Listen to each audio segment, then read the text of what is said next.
बेपनाह इश्क। मुंबई की रातें शोर से भरी होती हैं, पर अर्णव के लिए वे हमेशा खामोश थी।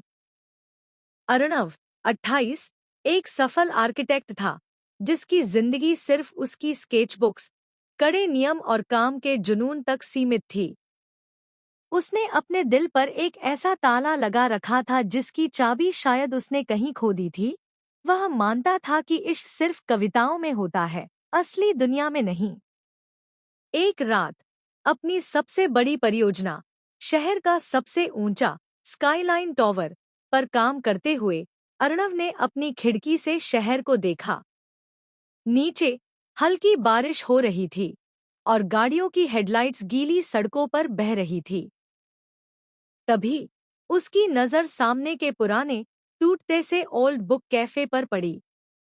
उस जगह की उदासी और उसकी अपनी जिंदगी की बेरुखी में उसे एक अजीब सी समानता दिखी। अगले दिन अर्णव पहली बार उस कैफे में गया। अंदर पुरानी किताबों, कॉफी और धीमी जैज संगीत की खुशबू थी। एक कोने में एक लड़की बैठी थी। उसकी पीठ अर्णव की तरफ थी, पर उसके उलझे हुए बाल और उस पर लिपटी एक लाल शॉल ने अर्णव का ध्यान खींच लिया। वह थी मीरा, 25। मीरा एक फ्रीलांस पत्रकार थी, जो अपनी खामोश दुनिया में खोई रहती थी। वह शब्दों से प्यार करती थी और हर कहानी में एक अनकहा एहसास ढूंढती थी। उसने अपने दिल को प्यार के लिए खोल रखा था, पर कभी किसी को इतना करीब आने नहीं दिया कि वह उसे तोड़ सके। अर्णव ने देखा कि मीरा अपनी नोटबुक में कुछ लिख रही थी। अचानक उसका पेन गिर गया और रोल होते हुए अर्णव के पैरों के पास आ गया। अर्णव ने पेन उठाया और उसके पास गया। माफ कीजिए, यह आपका है, अर्णव ने अपनी गंभीर आवाज में कहा। मीरा ने सिर उठाया। उसकी आंखें गहरी, बादामी और सवालों से भरी, सीधे अर्णव की आंखों में झांकी। उस एक पल के लिए अर्णव को लगा जैसे उसने अपनी जिंदगी की सबसे खूबसूरत इमारत का ब्लूप्रिंट देख लिया हो।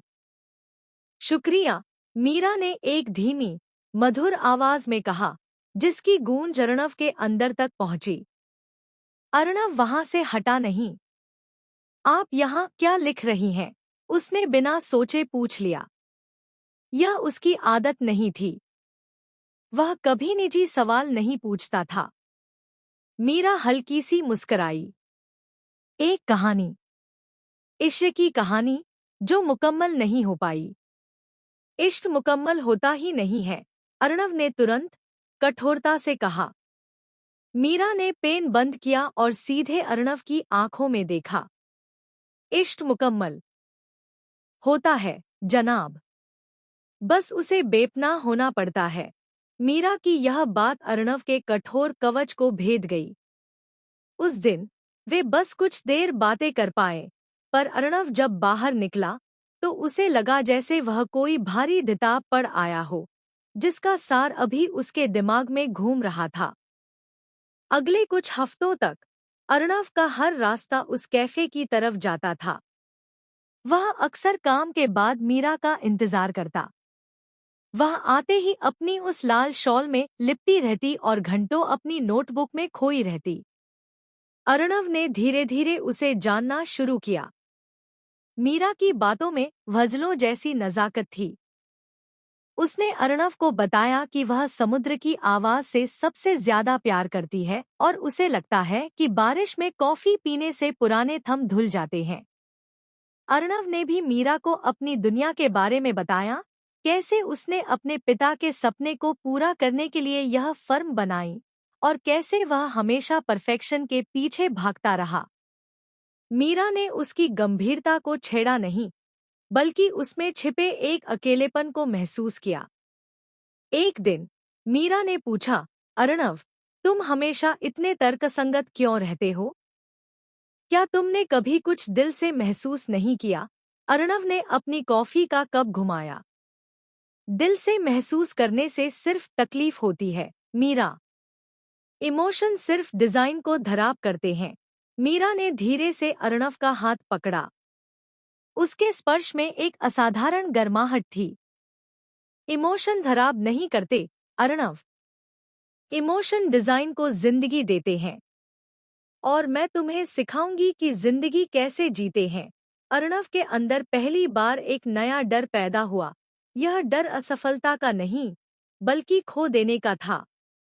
वह मीरा की आंखों में डूबता जा रहा था और जानता था कि वह अब इश्क के दलदल में उतर चुका है। एक वादे की शुरुआत एक तूफानी शाम। अर्णव और मीरा शहर की सबसे पुरानी पत्थर की सीढ़ियों पर बैठे थे, जहां से पूरा शहर दिखता था। बारिश खत्म हो चुकी थी और हवा में मिट्टी की खुशबू थी।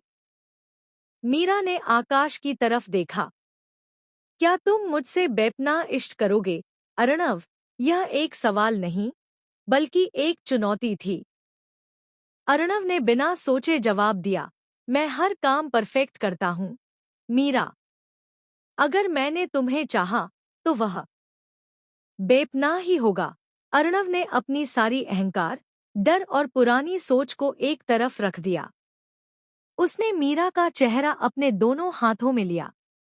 उसने उस पल, उस बेरौफ पत्रकार और उसके मुकम्मल इश्क के दावे को स्वीकार किया। और फिर अर्णव ने पहली बार मीरा को छुआ।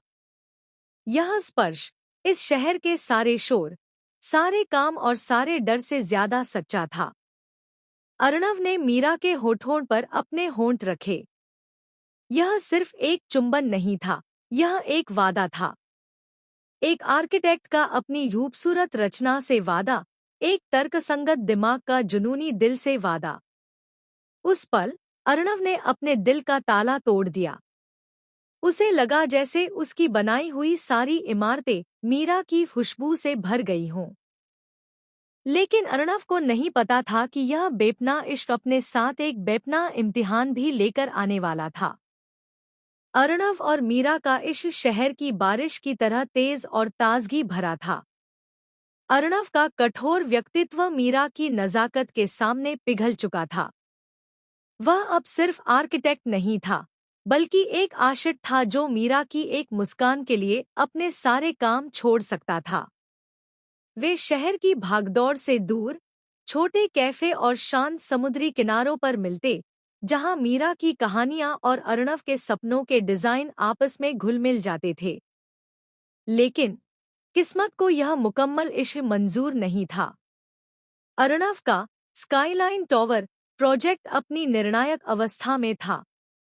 यह प्रोजेक्ट सिर्फ एक इमारत नहीं थी, बल्कि उसके पिता का अधूरा सपना था, जिसे पूरा करने के लिए अर्णव ने अपनी जवानी खपा दी थी।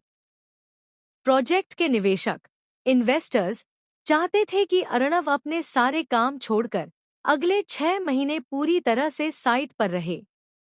एक शाम, जब वे दोनों अपने पसंदीदा ओल्ड बुक कैफे में बैठे थे, अर्णव ने भारी मन से मीरा को इस बारे में बताया। मीरा, मुझे प्रोजेक्ट के लिए अगले 6 महीने के लिए दिल्ली जाना होगा। यह मेरे जीवन का सबसे बड़ा काम है। मुझे यह पूरा करना होगा। मीरा का चेहरा फीका पड़ गया। उसने अपनी कॉफी का कप नीचे रखा। 6 महीने? अर्णव, तुम जानते हो कि मैं दूरियों से कितना डरती हूँ। मैं जानता हूँ, मेरी जान। पर यह सिर्फ 6 महीने की बात है। इसके बाद मैं तुम्हारे साथ हमेशा रहूंगा। हम शादी करेंगे और अपनी कहानियों और डिजाइनों का घर बनाएंगे। मीरा ने गहरी सांस ली। तुम हमेशा तर्कसंगत रहते हो, अर्णव। क्या तुमने कभी सोचा है कि यह दूरी हमारे रिश्ते पर क्या असर डालेगी? दूरियां सिर्फ शरीर की नहीं होती, वे दिल में भी शक पैदा करती हैं। अर्णव ने उसका हाथ पकड़ लिया। मेरा इश्क तर्कसंगत नहीं है, मीरा। वह बेपनाह है। और बेपनाह इश्क पर दूरियों का कोई असर नहीं होता। हम हर रात वीडियो कॉल करेंगे और मैं तुम्हें अपनी हर डिजाइन के बारे में बताऊंगा। मीरा ने अनिच्छा से सहमति दे दी, क्योंकि वह जानती थी कि यह प्रोजेक्ट अर्णव के लिए कितना जरूरी था। लेकिन उसके दिल में एक अजीब सा डर घर कर गया था। वही डर जिसे वह हमेशा मुकम्मल न हो पाने वाले इश्क की कहानियों में पढ़ती थी। इम्तिहान की शुरुआत अर्णव दिल्ली चला गया। शुरुआत में सब कुछ ठीक था। वे हर रात घंटों बात करते थे। अर्णव बताता था कि कैसे वह हर ईंट में मीरा का चेहरा देखता है और मीरा उसे अपने लिखे हुए नए पैराग्राफ पढ़कर सुनाती थी। लेकिन धीरे धीरे प्रोजेक्ट का काम भयंकर तनावपूर्ण होता चला गया। अर्णव दिन में 16 से 18 घंटे काम करने लगा। कई बार तो वह रात की कॉल मिस कर जाता था। एक रात मीरा ने अर्णव को कॉल किया। उसने उसे 12 बार कॉल किया, पर कोई जवाब नहीं मिला। अगली सुबह अर्णव ने कॉल बैक किया। सॉरी मीरा, कल रात बहुत जरूरी मीटिंग थी। मुझे नींद आ गई थी। तुम ठीक हो अर्णव? तुम बीमार तो नहीं हो? मीरा की आवाज में चिंता थी। हाँ हाँ, मैं ठीक हूँ। बस बहुत काम है, अर्णव ने जल्दबाजी में कहा। मुझे अभी साइट पर जाना है। बाद में बात करते हैं, ओके। और उसने कॉल काट दी। मीरा को लगा जैसे उसके दिल पर किसी ने धीरे से वार किया हो। यह पहला दरार था। अगले कुछ हफ्तों तक यही सिलसिला चलता रहा। अर्णव काम में इतना डूब गया कि वह मीरा को भूलने लगा। उसके मैसेज का जवाब देर से आता और कॉल अक्सर मिस हो जाती। मीरा ने उसे अपनी सबसे नई और दिल के धरीब कहानी भेजी, लेकिन अर्णव ने सिर्फ एक लाइन में जवाब दिया, बहुत अच्छी है, अभी पढ़ नहीं पाया। मीरा को लगा कि उसका बेपनाह इश्क अब तर्कसंगत जिम्मेदारी के आगे हार रहा है। उसने महसूस किया कि अर्णव फिर से वही कठोर आर्किटेक्ट बन गया है, जिसे सिर्फ अपने डिजाइन की फिक्र है। शक की दीवार एक दिन मीरा को मुंबई में अर्णव के फर्म की पुरानी साथी स्नेहा मिली, जो अर्णव के साथ मिलकर प्रोजेक्ट पर काम कर रही थी। अरे मीरा, तुम कैसी हो? तुम्हें पता है अर्णव आजकल कितने दबाव में है, स्नेहा ने कहा। हाँ, जानता हूँ, मीरा ने उदास होकर जवाब दिया। बेचारा, उसे तो दिल्ली में किसी तरह का सुकून नहीं मिल रहा है। पर हाँ, आजकल वह बहुत खुश रहने लगा है। उसकी टीम की एक जूनियर आर्किटेक्ट रिया है। वो बहुत मेहनती है और उसे बहुत सपोर्ट कर रही है। सुना है वो दोनों रात रात भर डिजाइन पर काम करते हैं, स्नेहा ने लापरवाही से कहा। मीरा के पैरों तले जमीन खिसक गई। रिया? क्या क्या वो हर रात उसके साथ काम करती है? हाँ, लगभग हर रात। अर्णव को उसका काम बहुत पसंद है। मीरा के मन में पहला संदेह जागा। उस रात जब अर्णव ने कॉल किया तो मीरा शांत थी। क्या हुआ मीरा? तुम चुप क्यों हो? अर्णव ने पूछा। मैं बस यह सोच रही थी कि तुम इतने तुष क्यों हो। क्या रिया तुम्हारा साथ दे रही है? मीरा ने सवाल किया, अपनी आवाज को स्थिर रखने की कोशिश करते हुए। अर्णव हंस पड़ा। ओह, रिया? हाँ, वह बहुत अच्छी आर्किटेक्ट है। उसका दिमाग बहुत तेज चलता है। सिर्फ दिमाग? मीरा ने पूछा। उसकी आवाज में अब दर्द था। मतलब क्या है तुम्हारा, मीरा? तुम तुम मुझ पर शक कर रही हो? अर्णव की आवाज में क्रोध था। तुम मुझ पर ध्यान नहीं दे रहे हो, अर्णव। तुम अपने काम और उस रिया में इतना खो गए हो कि तुमने मुझे पढ़ना ही बंद कर दिया है। तुम्हारा इश्क बेपनाह नहीं रहा, अर्णव। यह सिर्फ एक असुविधा बन गया है तुम्हारे लिए, मीरा चिल्लाई। तुम हमेशा नासमझी वाली बातें क्यों करती हो, मीरा? यह मेरे करियर का सवाल है। रिया सिर्फ मेरी सहकर्मी है।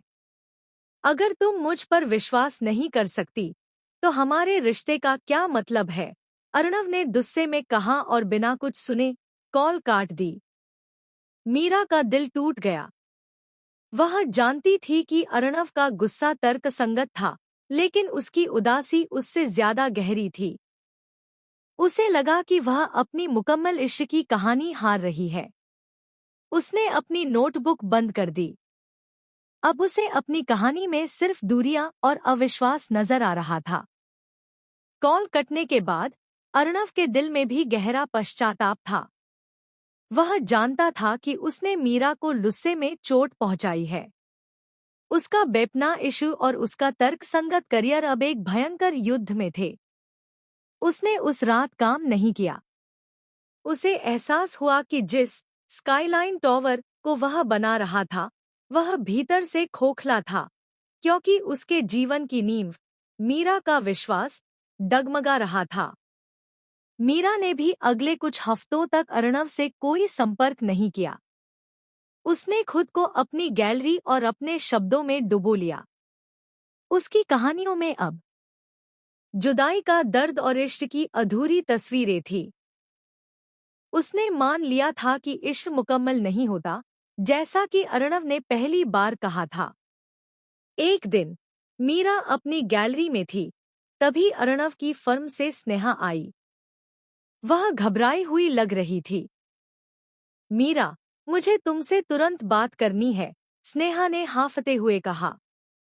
क्या हुआ स्नेहा? अर्णव ठीक है। मीरा का दिल तेज धड़कने लगा। नहीं, वह ठीक नहीं है। कल रात स्काईलाइन टॉवर की साइट पर एक बड़ा हादसा हो गया। एक बीम गिर गई और अर्णव गंभीर रूप से घायल हो गया है। उसे दिल्ली के सबसे बड़े अस्पताल में भर्ती कराया गया है। मीरा के हाथ से कॉफी का मग छूट गया। उसका सारा गुस्सा और संदेह एक पल में धुल गया। उसे सिर्फ अर्णव की पीड़ा महसूस हुई। क्या क्या वह होश में है? मीरा ने कांपते हुए पूछा। डॉक्टर कुछ कह नहीं रहे। यह गंभीर है। उसे तुम्हारी जरूरत है। मीरा, अगले ही पल मीरा ने बिना सोचे समझे दिल्ली की पहली फ्लाइट बुक करा ली। उसके पास अर्णव पर शक करने या उससे नाराज होने का वक्त नहीं था। उसका बेपनाह इश्क अब एक इम्तिहान की आग से गुजर रहा था। जब मीरा अस्पताल पहुंची तो अर्णव को आईसीयू में देखा। उसे देखकर मीरा वहीं जमीन पर बैठ गई। उसका मजबूत, तर्कसंगत अर्णव आज मशीन से घिरा हुआ, बेजान पड़ा था। अर्णव की टीम के लोग वहां थे। मीरा ने रिया को देखा, वही जूनियर आर्किटेक्ट जिसके कारण उनके बीच झगड़ा हुआ था। मीरा ने रिया से पूछा, तुम यहाँ क्यों हो? रिया की आंखें सूजी हुई थी। उसने कहा, मीरा जी, मैं यहाँ इसलिए हूँ क्योंकि अर्णव सर ने मुझे यहाँ रहने को कहा था। हादसे से पहले जब बीम गिरी तो अर्णव सर को चोट लगी। वह जानते थे कि वह डिजाइन में छोटी सी थलती थी जो मेरी वजह से हुई थी। उन्होंने सारा दोष अपने ऊपर ले लिया ताकि मेरा करियर खराब न हो।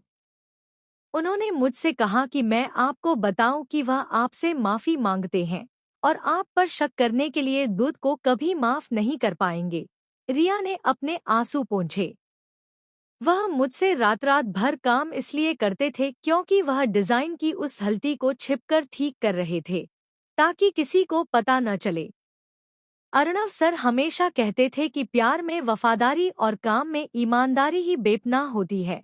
मीरा को अपने सारे शक पर गहरा पश्चाताप हुआ। अर्णव सच में उस मुश्किल दौर में ईमानदार था और उसने अपने काम की असुविधा को चुपचाप सहन किया था। मीरा धीरे से अर्णव के बेड के पास गई। उसने उसका हाथ पकड़ा जो मशीनों से जुड़ा था। तुमने सही कहा था अर्णव, बेपनाह इश्क ही मुकम्मल होता है। मैं वापस आ गई हूँ। न कोई सवाल, न कोई शक, बस तुम्हारा इंतजार है। 3 दिन बाद अर्णव को होश आया।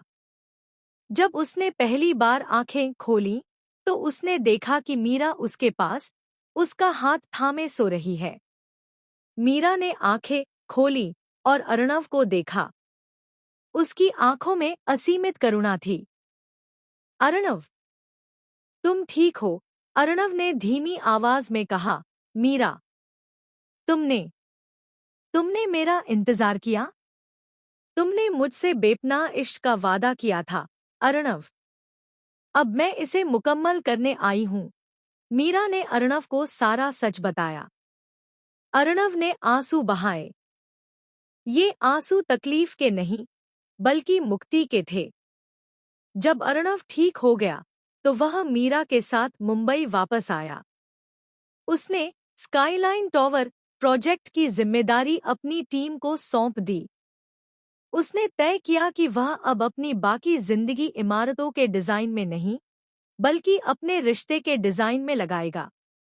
उन्होंने उसी पुराने ओल्ड बुक कैफे में एक दूसरे से शादी की। अर्णव ने मीरा को अपना इश्क साबित करने के लिए अब कोई तर्कसंगत प्रमाण नहीं दिया। उसने बस इतना कहा, मैंने अपनी जिंदगी की सबसे खूबसूरत इमारत तुम्हें खोकर बना ली थी मीरा।